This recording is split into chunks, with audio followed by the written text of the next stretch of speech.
علی رسولہ الکریم وعلی آلہ واصحابہ اجمعین۔ روزہ دار کا اللہ تبارک و تعالیٰ کے ہاں بڑا مقام و مرتبہ ہے۔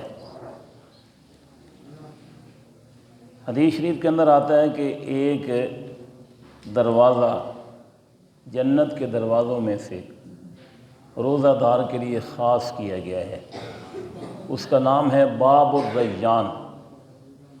باب الریان ایک خاص دروازہ ہے، لا يدخلہ الا الصائمون، اس دروازے سے سوائے روزہ دار کے کوئی نہیں گزر سکے گا۔ یعنی یہ حدیث پاک اس بات پر دلالت کرتی ہے کہ روزہ دار کا اللہ تبارک و تعالیٰ کے ہاں کتنا مرتبہ ہے۔ اب تو دیکھو 4-5 دن سے بلکہ آج 8واں روزہ ہو گئے، یقین مانیں کہ یہاں بھی مری بنا ہوا ہے، محسوس ہی کوئی نہیں ہوا کہ آج 8واں روزہ ہے۔ مجھے تو کوئی نہیں محسوس ہوا، میرے خیال میں کسی کو بھی محسوس نہیں ہوا۔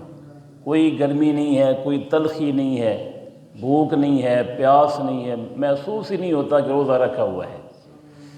اس کے باوجود بھی اگر کسی نے روزہ رکھنے کا ذہن نہیں بنایا تو وہ بہت بڑی برکت سے محروم ہے، اس کو ذہن بنانا چاہیے۔ تو روزہ دار کا اللہ تبارک و تعالیٰ کے ہاں اتنا مقام و مرتبہ ہے کہ اور حدیث پاک سنیں اور ایمان تازہ کریں کہ جب افطاری کا وقت ہوتا ہے نا، یعنی افطاری کے قریب جو وقت ہوتا ہے، روزہ دار کا معدہ خالی ہوتا ہے، چونکہ سارا دن وہ کوئی شے نہیں کھاتا پیتا، تو ظاہر بات ہے معدے نے اپنا کام کرنا ہوتا ہے، وہ اس کی چکی چل رہی ہوتی ہے، تو معدے کی حرکت کی وجہ سے نا ایک تبخیر قسم کی، ایک قسم کی بو پیدا ہوتی ہے جو روزہ دار کے منہ سے محسوس ہوتی ہے اور محسوس کی جا سکتی ہے، اور اس بو کے بارے میں باقاعدہ حدیث شریف کے اندر بتایا گیا کہ وہ بو جو ہے وہ ناپسند ہوتی ہے۔ مجھے کسی کے منہ سے وہ بو محسوس ہو تو میں ناپسند کروں گا، میرے منہ سے کسی کو وہ محسوس ہو تو وہ ناپسند کرے گا، لیکن وَلَا خَلُوفَ فَمِ الصَّائِمِ أَطْيَبُ عِندَ اللَّهِ مِنْ رِيحِ الْمِسْكِ۔ یہ روزہ دار کے ساتھ اللہ کریم کے پیار کا انداز ہے کہ اللہ کریم فرماتا ہے کہ میرے نزدیک روزہ دار کے منہ کی وہ جو بو ہے نا، بو جس کو تم ناپسند کرتے ہو، جس کو تم ناپسند کرتے ہو، حالانکہ ہم کیا ہیں؟ بشر ہیں، گناہ گار ہیں، کثیف ہیں، میلے ہیں، کچیلے ہیں، ہماری طبیعت کی نفاست اس کا تو کوئی مقام بھی نہیں ہے۔ اللہ تبارک و تعالیٰ اتنا پاک کہ وہاں پہ ساری پاکیزگیاں ختم ہو جاتی ہیں جی، اس کے باوجود کیا فرمایا کہ تم تو اس بو کو ناپسند کرتے ہو، لیکن اللہ تبارک و تعالیٰ کے ہاں اس بو کا بھی مقام و مرتبہ ہے، کیا؟ اطیب عند اللہ من ریح المسک، وہ بو جو ہے اللہ تعالیٰ کے ہاں کستوری سے بھی زیادہ اہمیت والی ہے۔ تو اس حدیث سے بھی روشنی پڑتی ہے کہ روزہ دار کا اللہ تبارک و تعالیٰ کے ہاں کتنا مقام و مرتبہ ہے۔ ایک اور حدیث مبارکہ سنیے، ہر نیکی کا کوئی نہ کوئی اجر مقرر ہے، کوئی پیمانہ ہے جو اس کے اجر کا تعین کرتا ہے کہ اس نیکی پر اتنا ثواب ملے گا، اس نیکی پر اتنا ثواب ملے گا، لیکن علماء فرماتے ہیں، اور یہ بات حدیث شریف کی روح سے ہے، کہ روزہ کا جو اجر و ثواب ہے نا، اس کے بارے میں کوئی پیمانہ نہیں ہے، اس کے بارے میں کوئی پیمانہ، حالانکہ نماز روزے سے افضل ہے، نماز روزے سے، اس میں کوئی شک نہیں ہے، لیکن کچھ ایسی خصوصیات ہوتی ہیں جن کی وجہ سے روزہ افضل ہو جاتا ہے۔ ہر نیکی کا کوئی نہ کوئی اجر مقرر ہے، پیمانہ ہے، اتنا ثواب ہے، اتنا ثواب ہے، اتنا ثواب ہے، حتیٰ کہ 700 گنا تک بھی اجر و ثواب لکھا گیا ہے بعض نیکیوں کا، کہ بعض نیکیاں جو بندہ مومن کرے گا 700 گنا تک اللہ کریم اجر و ثواب عطا فرمائے گا۔ لیکن روزہ کے بارے میں کیا فرمایا؟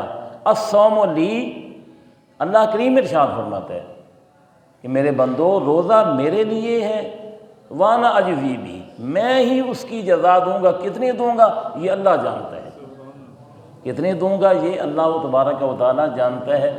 اب اس کی وجہ کیا ہے؟ اللہ کریم خود ارشاد فرماتا ہے کہ یدع شہوتہ وطعامہ من اجلی، کیوں؟ اس لیے کہ میرے بندے نے اپنی شہوت کو، خواہشات نفس کو چھوڑا ہے، کھانے پینے کو چھوڑا ہے، من اجلی، میری وجہ سے۔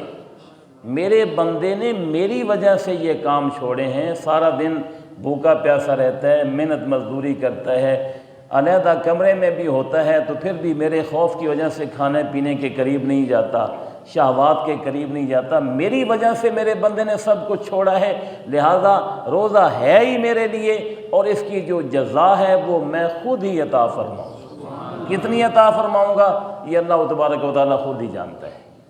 تو ان ساری احادیث سے اس بات پہ روشنی پڑتی ہے کہ روزہ اللہ تبارک و تعالیٰ کے ہاں کتنی اہمیت والی عبادت ہے، اور روزہ دار کا اللہ تبارک و تعالیٰ کی بارگاہ میں کتنا مقام و مرتبہ ہے۔ انشاءاللہ اس کے اوپر کل بحث کریں گے۔ ہم تو مطلب کہ نا بڑے بن جاتے ہیں جی، روزہ رکھ لیا، صبح اٹھے سحری کھائی، روزہ رکھ لیا جی، اب ہم نے بڑا کام کر لیا ہے جی، صبح اٹھے ہیں اور سحری کھا کے روزہ رکھا ہے۔ اچھی بات ہے، کام بھی بڑا ہے، روزہ رکھا ہے، سارا دن پھر اس کو نبھانا ہے۔ لیکن کل میں اس حوالے سے عرض کروں گا کہ ان ہماری ماؤں بہنوں کا اللہ کے ہاں کتنا مقام و مرتبہ ہے جو ہمیں روزہ رکھنے کے قابل بناتی ہیں، جو ہمیں روزہ رکھنے کے قابل بناتی ہیں۔ بیچاری اٹھتی ہیں، آٹا گوندتی ہیں، چائے تیار کرتی ہیں، لسی تیار کرتی ہیں، مکھن تیار کرتی ہیں، دہی تیار کرتی ہیں، فکر ان کو ہوتی ہے۔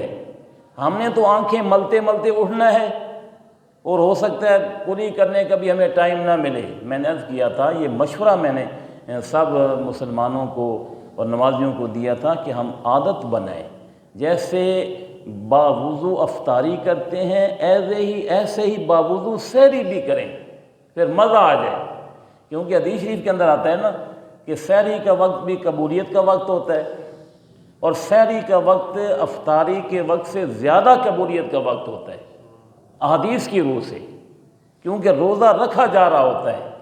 اگر روزہ چھوڑنے کا مقام ہے تو کیا روزہ رکھنے کا مقام کوئی نہیں ہے؟ یہ خیال ہے؟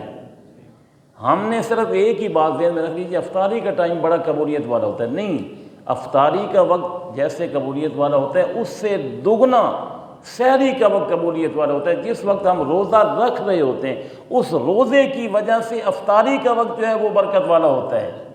تو ہم نے جناب سحری کھانی ہے منہ دھوئے بغیر، بعض اوقات کلی کیے بغیر نہیں، ہم عادت بنائیں، 5-10 منٹ پہلے اٹھ جائیں، طہارت کریں اور اس کے بعد وضو کریں۔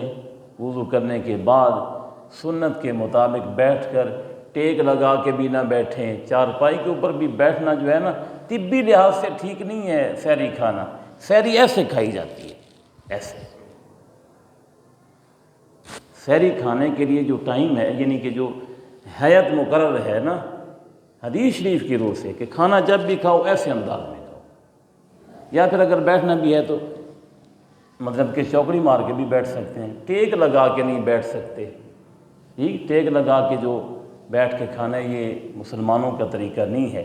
تو بہرحال کل انشاءاللہ اس بات پہ موضوع پر بات کریں گے کہ ہماری جو مائیں بہنیں ہیں جو ہمیں سحری تیار کر کے دیتی ہیں، افطاری بھی وہی تیار کر کے دیتی ہیں، ہم کیا کرتے ہیں؟ کچھ بھی نہیں کرتے۔ افطاری پہ کھانا نہ ملے تو گھر میں کیا حشر ہوگا؟ بتاؤ مجھے۔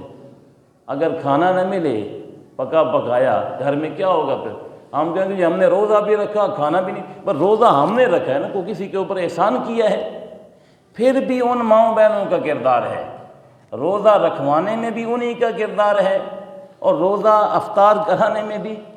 یہ بات ہم مانتے ہیں نا، کوئی بھی انکار نہیں کرے گا۔